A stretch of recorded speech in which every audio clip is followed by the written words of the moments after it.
ഇത് കണ്ടോ, വളരെ ഹെൽത്തിയായ ഒരു ഡെസേർട്ട്. ഇത് നമ്മുടെ വീട്ടിലുള്ള ചേരുവകൾ കൊണ്ട് മാത്രം നമുക്ക് വളരെ ഈസിയായി ഉണ്ടാക്കിയെടുക്കാൻ പറ്റിയതാണ്. ഐസ്ക്രീമിന് പകരം ഈ വേനൽക്കാലത്ത് കുട്ടികൾക്ക് ഇതുപോലെയുള്ള ഡെസേർട്ടുകൾ ഉണ്ടാക്കി കൊടുത്താൽ കുട്ടികൾക്കും ഇഷ്ടപ്പെടും, ഹെൽത്തിയുമാണ്. എല്ലാവരും ഒരുപോലെ കഴിക്കുന്ന ഒരു ഡെസേർട്ടാണിത്.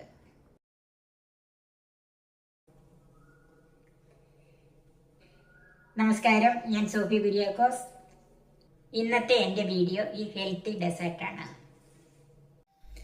ഇതിന് വേണ്ടിയിട്ട് ഒരു 3 കപ്പ് പാലാണ് എടുത്തിരിക്കുന്നത്. ഇത് തിളപ്പിച്ചതോ തിളപ്പിക്കാത്തതോ ഏത് വേണേലും എടുക്കാം. പിന്നെ ഒരു 2 ടേബിൾ സ്പൂൺ കോൺഫ്ലവർ.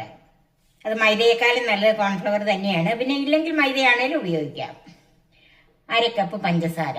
അതിന് നമുക്ക് എന്തോരം മധുരം വേണോ അതിനനുസരിച്ച് വേണം പഞ്ചസാര ചേർക്കാൻ. ഒരു 20 ഡേറ്റ്സ് ഇതുപോലെ ഒന്ന് ചെറുതാക്കി വെച്ചിട്ടുണ്ട്. കുറച്ച് ബദാം, അതായത് അത് ഒരു 15-20 എണ്ണത്തോളം ഉണ്ട്, അതും ചെറുതാക്കി വെച്ചേക്കുവാണ്. ഇനി നിങ്ങളുടെ കയ്യിലുള്ള ഏത് ഡ്രൈ ഫ്രൂട്ട്സ് വേണേലും ഇതിൻ്റെ അകത്ത് ചേർക്കാം. ഇനിയിപ്പോൾ ഇത് തന്നെ ആകണമെന്നൊന്നും ഇല്ല കേട്ടോ. ഫ്ലേവറിന് ഞാൻ ഏലക്കാപ്പൊടിയാണ് എടുത്തിരിക്കുന്നത്. ഇതൊരു 3/4 ടീസ്പൂൺ ഏലക്കാപ്പൊടി ഉണ്ട്. ഇനി ഇതിന് പകരം വാനില എസൻസ് ഇഷ്ടമാണെങ്കിൽ അതും ചേർക്കാം. ഈ 3 കപ്പ് പാലിൽ നിന്ന് 2.5 കപ്പ് പാലേ ഞാൻ ഇതിൻ്റെ അകത്ത് ചേർക്കുന്നുള്ളൂ. 1/2 കപ്പ് കോൺഫ്ലവർ കലക്കാനായിട്ട് മാറ്റി വെക്കുവാണ്. ഈ കോൺഫ്ലവറും കൂടെ ഒന്ന് പാലൊഴിച്ച് കലക്കി വെക്കാം.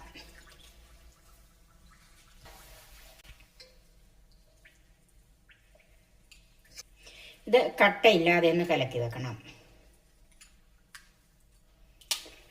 കട്ടയില്ലാതെ കലക്കി വെച്ചിട്ടുണ്ട്. ഇനി നമുക്ക് തീ ഓണാക്കാം. പാലൊന്ന് ചൂടാകണം.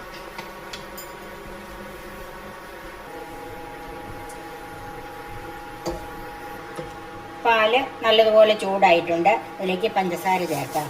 ഞാൻ മുഴുവൻ പഞ്ചസാര ചേർക്കുന്നില്ല, ഇത്രയും മാറ്റി വെച്ചിരിക്കുകയാണ്.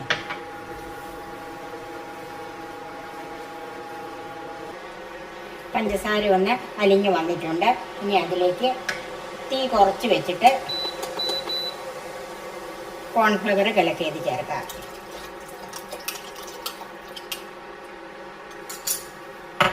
ഇത് കൈവിടാതെ ഇളക്കിക്കൊണ്ടിരിക്കണം. തീ ലോ ടു മീഡിയം ഫ്ലെയിമിലാക്കണം. ഇതിലേക്ക് അരിഞ്ഞു വെച്ചിരിക്കുന്ന ഈ ഡേറ്റ്സിൽ കുറച്ച് ചേർക്കാം.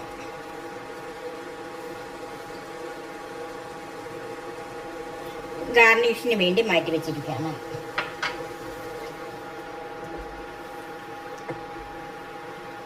അതുപോലെ ഈ ബദാം അരിഞ്ഞതും കുറച്ച് ചേർക്കാം.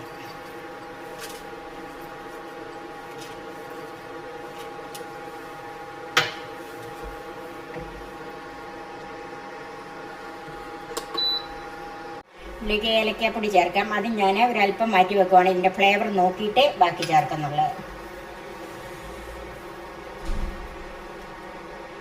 മധുരം കുറച്ചുകൂടെ വേണം, ഞാൻ ബാക്കി പഞ്ചസാരയും കൂടെ ചേർക്കുവാണ്. ഇത് കൈ എടുക്കാതെ തന്നെ ഇളക്കിക്കൊണ്ടിരിക്കണം.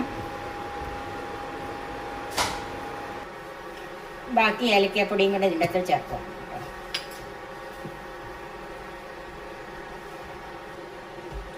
ഇത് കുറുകി വരുന്നതേ ഉള്ളൂ. നമ്മൾ ലോ ടു മീഡിയം ഫ്ലെയിമിൽ വെച്ചാണ് കുറുക്കിയെടുക്കുന്നത്. അല്പം കൂടെ കട്ടിയായി വരണം.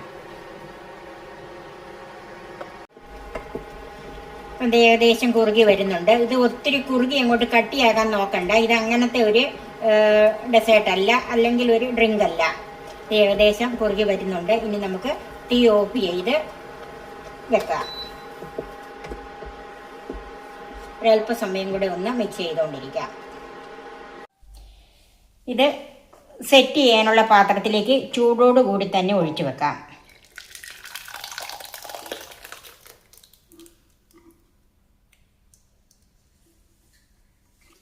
ഇനി അതിൻ്റെ മുകളിലേക്ക് ഗാർണിഷ് ചെയ്യാനുള്ളത് ഇട്ട് കൊടുക്കാം.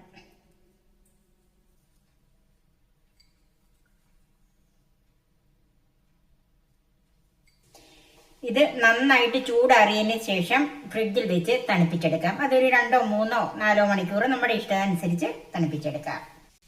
ഇത് ഫ്രീസറിൽ വെക്കണ്ട, താഴെ തന്നെ വെച്ചാൽ മതി. ഒരു 2-3 മണിക്കൂർ ഫ്രിഡ്ജിൽ വെച്ച് തണുപ്പിച്ചതാണ്. നമ്മുടെ ഹെൽത്തി ഡെസേർട്ട് എങ്ങനെയുണ്ടെന്നൊന്ന് നോക്കാം. കണ്ടോ, നല്ല തണുത്ത് നല്ല സെറ്റായിട്ടുണ്ട്. നമ്മുടെ ഹെൽത്തിയായ വളരെ ഈസി ആയിട്ട് ഉണ്ടാക്കിയെടുക്കാൻ പറ്റിയ ഡെസേർട്ട് റെഡിയായി. ഇനി നമുക്ക് സെർവിങ് ഡിഷിലേക്ക് മാറ്റാം. ഇത് ഏത് സമയത്തും നമുക്ക് ഉണ്ടാക്കി കഴിക്കാവുന്നതാണ്.